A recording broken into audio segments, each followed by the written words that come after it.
Current temperature, 29 degrees Fahrenheit. High of 33 degrees Fahrenheit at 3 p.m.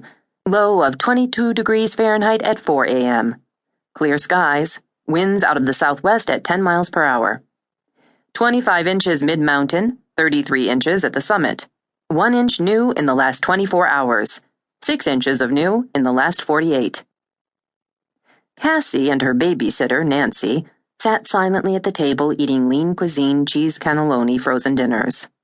Nancy's breathing bothered Cassie, even though she knew Nancy couldn't help having sinus problems. Cassie just didn't want to listen to it. It reminded her of her mother's last 2 weeks, when her breathing had become so difficult.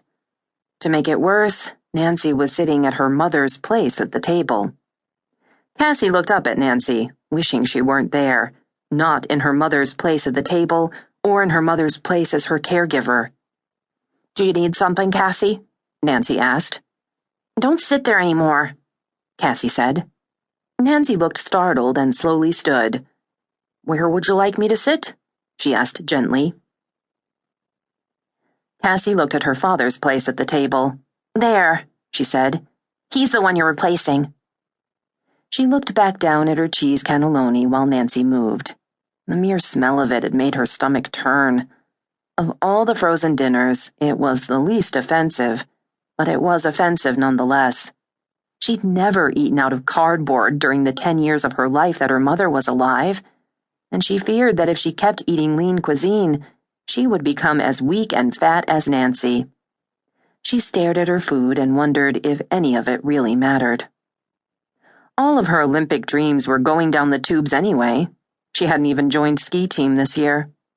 When she skied, she felt sad now, so deeply sad, that she just wanted to lie down in the snow and fall asleep.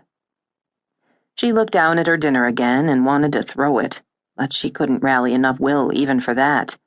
She simply said, "I hate this crap," got up, walked up the stairs to her room, and locked herself inside. From her room, Cassie could hear the sound of Nancy's regular evening routine, the lid of the stainless steel garbage can opening and closing as she threw away the cardboard trays, the spring in the dishwasher door creaking as she opened it to put in the forks, the sound of running water, and the microwave beeping 2.5 minutes later. Finally, Cassie heard the questions and buzzers on Jeopardy, and occasionally Nancy's voice when she shouted out the few answers that she knew. As usual, the TV stayed on for the duration of the night, and the noise, combined with Nancy's snoring, drowned out the sound of Cassie's sobs during or after her nightmares. Mike Jones wanted to believe that Kate's soul was eternal, but he wasn't sure if a person could believe in that without believing in God. Believing in God wasn't so easy. 5 hours ago, he was on a call for a woman who drove off a steep embankment and miraculously was okay. She gave full credit to God. And now he was here, at this accident, a head-on collision between a semi-truck and a family in a minivan. Both parents and one child were dead. The other child appeared to have a punctured lung and probably internal bleeding. She was barely hanging on.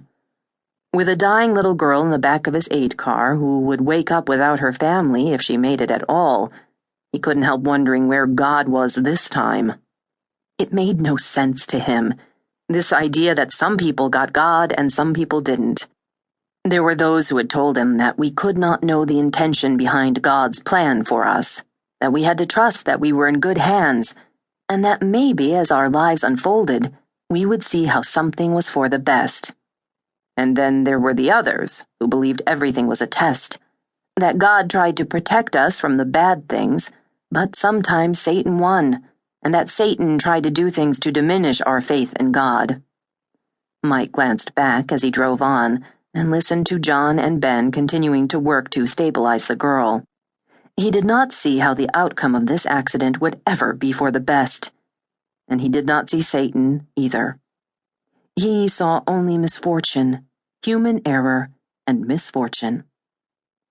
It brought him the most peace to simply believe that people were imperfect, and life was imperfect, and sometimes bad things just happened.